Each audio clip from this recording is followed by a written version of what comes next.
Hello, welcome to my truth. My name is Lindy Sherries, and in today's video I'm going to do a story time, and we are going to talk about being MAKOTI. And I know some of you are married, some of you are single, some of you are not even planning to get married, but whatever your situation or your relationship status is, I'm just gonna do my story time so that whenever you are ready to get married, you can expect these things. Because guys, marriage is hard. Marriage is hard. It is a blessing from God.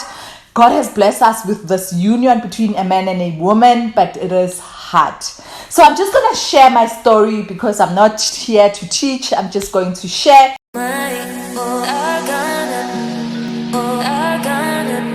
So if you've been a subscriber in this channel, you would know that I used to be a sangoma, and I am from that family which used to believe in ancestral worship. Some of my family members still believe, but then I am now a child of God, and I believe in Christ dying on the cross for me, and I believe I received salvation and I am saved because of that.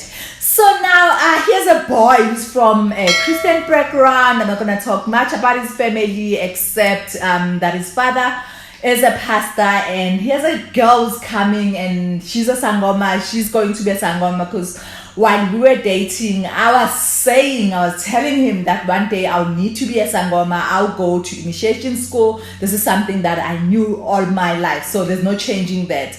And then being a person who is very loving and who is very kind, and he said, I'll support you in whatever you do, but then there is a way you can become a child of God, and none of these things will happen. You won't die, you won't be killed by the spirits, and I can help you in that journey. And I must say, he's been helping me like ever since the transformation from being a sangoma to being a child of God. He was there all the way. So we dated and had a child and broke up for some time, and during that time when I came back to his life, I was a sangoma. And coming to that family, I remember he came and introduced himself while my dad was alive. So he paid some money of Lobola, and then we broke up, and after we got back together, and he continued with the Lobola negotiation. And then my father around that time, he was normal, so my brother had to take over the whole negotiation, and he said to them that whatever my dad charged while I was young, he will continue with that. He doesn't want to add anything. And we are from that family where we don't believe in charging a lot for Lobola. This is not just me, it's everyone, my cousins, my sisters. So my father had this thing that he doesn't want to sell us, and if we go into this marriage and want to come back, we shouldn't feel burdened because they charge a lot. So my father had that. So me and my cousins, they didn't charge much for Lobola, and I think I agree with that because it is a union between two families. It is not a business transaction. And how do you define the value for your daughter, like to be 200,000, 500,000? I don't think you can define your value. The value is way more. No one can afford the value of your daughter. So my dad had this thing that whatever amount we charge them, they must just see the money being spent during the whole Lobola negotiation, and they must just be shocked. I remember at some point they would even say, what's wrong with this daughter? Why are you charging so less? So that's the type of dad I had in my life, and that contributed not just to me, to even my sisters, even to my cousins as well. And we are grateful that my dad had that mentality. So now they came and finished Lobola, and you know how most Lobolas, especially when you go to these celebrations now, it is fun, guys. You dance on the street, the outfits, the tents and all. No, with me it wasn't like that. So besides the whole celebration, I'm not a type of person who enjoy being the center of attention. I remember even on my wedding, I just don't like being looked at. I just don't like celebrating even your baby showers. I feel like it's not nice. Even like your birthday, I'm not the type who would just maybe have a surprise party. I won't enjoy it. And I remember when I was pregnant, my husband tried to organize with some friends a baby shower, and it was a disaster because I never enjoyed anything. I don't enjoy being the center of attention, and that also goes with my personality. I don't enjoy being around people.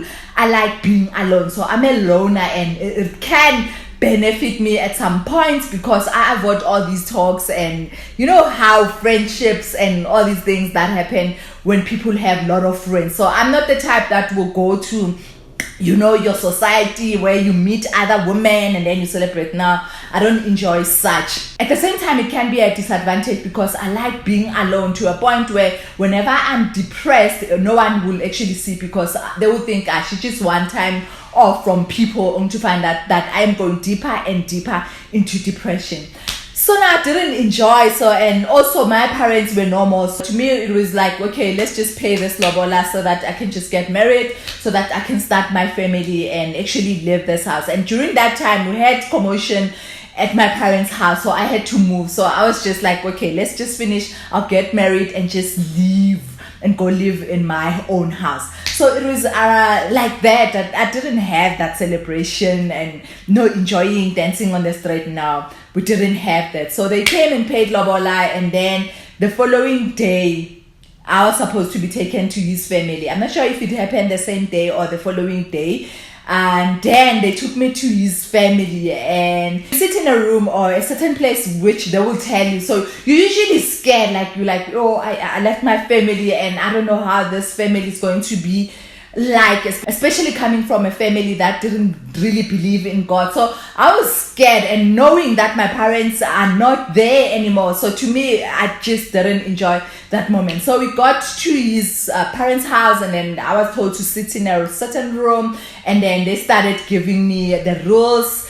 So it wasn't as hectic as other cultures do. Like I know with Xhosas, they'll give you the blanket and the shawl, and then you have to wear that for a certain time. So with me, they gave me a tuku, and then they gave me this other cloth for me to cover myself. In whatever I wear, whether it's a skirt or anything, I must just cover myself. Already in my mind, when you come with your agenda and you think, I'm just gonna go there, and then evening I'm going to my townhouse. I'm not going to sleep there. And my husband is from a family where there are many, and I'm coming from a family where it was just me and my brother. That's it. So I'm used to cooking with these small pots, and I'm not even a good cook. I can cook, like my family doesn't starve. Sometimes I get it right, sometimes I don't get it right. But then I'm not like, your real cook. Like, those type that where you feel like from their diapers, they were teaching them how to cook. So my life, I spent my life, I think I know what contributed to me not being a good cook, because I went to school way fast. So by the time I got back home after school, my mom would be done cooking, because I had to use train to go to school and then come back late. So that contributed. But then I don't consider cooking as something that's like major, like programming. I mean, I think programming can be hard, but cooking, you just need to know the rules. You just need to know how to mix things, and you just need to be creative. And I never had that interest.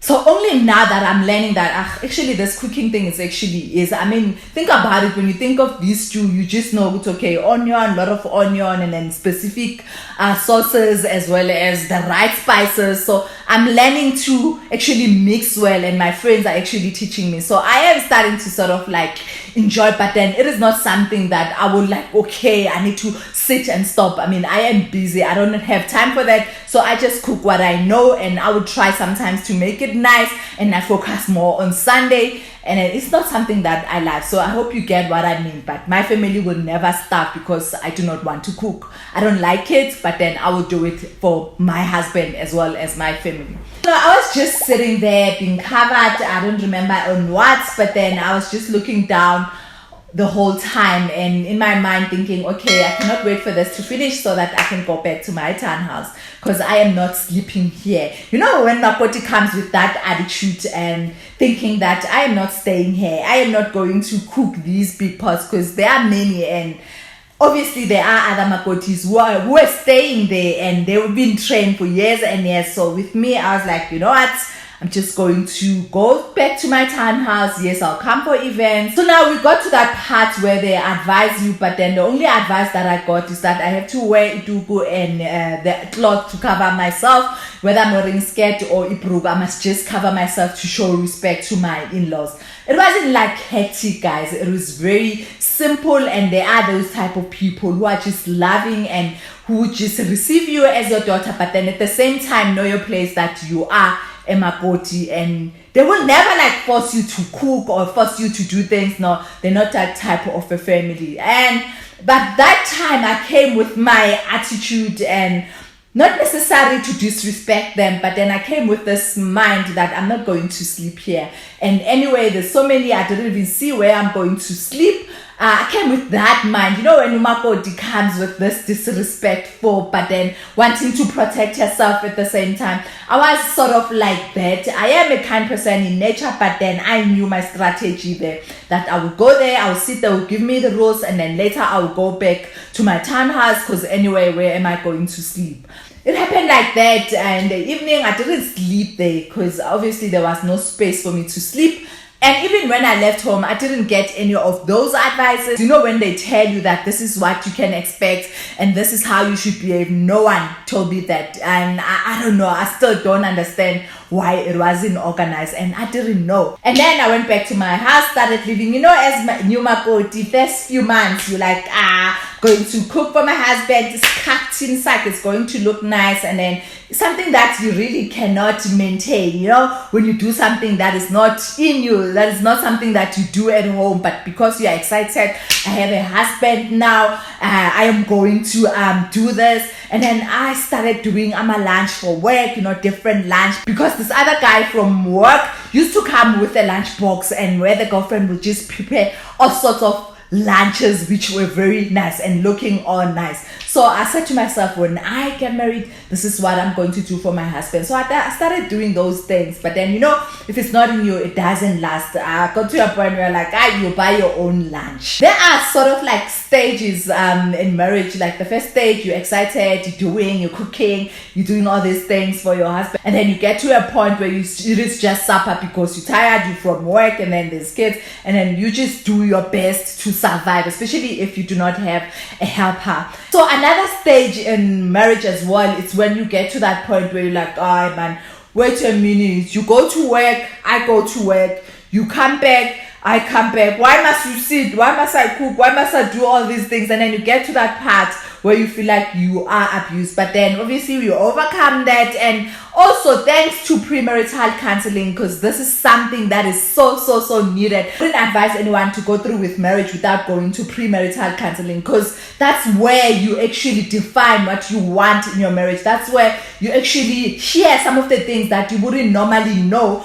Maybe you might get something there that you do not like, and it's better to break up there than to break up or divorce after marriage. So things like how to manage your in-laws, things like how to take care of your in-laws financially, because you cannot meet someone who's taking care of their parents and then all of a sudden you expect that person to stop. So these are the questions that I actually covered in premarital counseling. You check your finances, because maybe you're marrying someone who's in debt, like they're just marrying so that you can save them. So better for you to know if someone owes everywhere, you rather know before committing to marriage. And there's other things like, you know, about mama's baby, like, you know, these boys will never grow. You rather know now if you set up the rules when it comes to your in-laws, and this mama's boy keep talking about their mama, their father, and then you know you can deal with that you are leaving your parents, you are coming and building something with me. So these are the rules when it comes to our parents, how we're going to deal with our parents. Because sometimes you'll find your mother-in-law who just come and take over your house, forgetting that it is not actually their son's house, it is both of you. So you need to talk about these things during premarital counseling, how you're going to handle your mother-in-law if they come and take over. That's why I would never advise anyone to get married without going through premarital counseling, because that's key. I think it is way key than the celebration, than the running in the street, showing people that you are married, than the waving offering. It is important, guys. I mean, imagine if you're getting married to someone whose beliefs are different. So you will sort it out in premarital counseling, because that can be a huge factor that can contribute to divorce as well. So I continue living my life where I would go if there's any event in the family, I'll go. But then I wasn't like fully immersed as MAKOTI, like representing that I am here to represent being MAKOTI. I didn't take it serious. It was just me and my family alone. I don't have parents, and then the only thing that I will do, I will go to his family once in a while whenever there's events, but then I'm not gonna like, put effort and do all these things. Yes, I will cook with them if I'm available. If I'm not available, I would just wash dishes, because anyway, they are better cooks than me. Continued like that, and then it got to a point where I visited a friend, and that's where everything changed. So I've been married all this time, but not fully involved, like, with the family, like, not fully. When you leave your parents' house and then you go and start building. With me, it was like, okay, my family, my kids, my husband, and then I'll just go there and only cook whenever it's necessary, and then I'll just visit there once in a while. But my visit was one of those that I do not want my in-laws to say I do not visit. It wasn't something like that's coming from a heart where I just go because they are my parents. I never at all see them as my mother and my father, because I always thought no one would love me as my parents used to love me. And I've seen cases, a lot of cases out there where the Makotis are not loved. So I was like, I'm not going to put myself in that trauma of not being like or not being like. I'll just live my life, and then few minutes with them, and then my whole life with my family. So it was last year. So now think about it. I've been married for like over 9 years and a half, and I've known my husband for over 15 years. Only last year sometime, where a friend from church actually lost her mother, and then we went there to just encourage her. And then she started sharing some of the things that her mother used to do. And then some of the things that the mother used to do was like sharing with her before she went and got married. Some of the things that she should do when she get there. You know how these aunties and grannies, they will tell you as Makoti when you leave that if those people where you are going, they are witches, you must also become a witch. If they wake up at night, you must also become that person who wake up at night for whatever reason it is. But then with this friend of mine, she said her mother actually said, you are going there to be the peacemaker. You are going there to build. You are going there to love. You are going there to make sure that the family actually stick together. If two brothers do not love each other, you are not there to actually choose sides. You love both of them. And then to me, that was something like, actually marriage, wedding, or being a Makoti is not just something that we do. It is actually a ministry. It is a ministry because you go there, certain brothers, they don't like each other. You have to unite. This brother will come with something, and then this brother will come with something. And then if you are that type of Makoti, you would say, yeah, Vele, I know that one is not right. You are actually dividing. So now my mindset changed, and ever since that day, I started seeing how this family actually has been loving towards me. It's just me who's been separating from them. And then from now on, from that time, I started loving them. I started seeing them differently. I started seeing my reason why I joined this family. I started loving. I started praying for them. I started caring for other Makotis. I started building relationships. So I remember me and the main Makoti, we never used to share water, but then now I started building a relationship with her. We love each other now. So I started seeing my role as I go to that family. And also you start remembering that actually when these parents die, who's left to continue with the next generation? It is us, the current generation, Abo Makoti. One day, these parents won't be there, and then it is our role to make sure that the kids and the grandkids and the brothers, they are actually loving their wives, they are actually loving their husbands, so that we can all build together and support each other. Things like your funerals, I will go if I want and not go. But now, whenever one of the family members cry, or whenever one of the family members lose anyone, I am there, I am supporting, I am encouraging, I am contributing, because I know that this will remain with us. And either we do our best to build now so that our kids and their kids can continue. So marriage is hard. I do not want to lie to you, because think about it. These are two different people coming from different cultures or coming from different families. Even if it's the same culture, you were raised differently. So now I am so loving my family and supporting. I do not say they do not hurt me. They do hurt me sometimes, but then I just remember that we are all sinners and we all have limitations. We all sin, and I also do some things to hurt them. But then what's important is that I am there to be the peacemaker. I am there to build, and I am going to do my best. That's why sometimes divorce shouldn't be something that Umakoti or even the husband entertain in their minds, because obviously you will fight.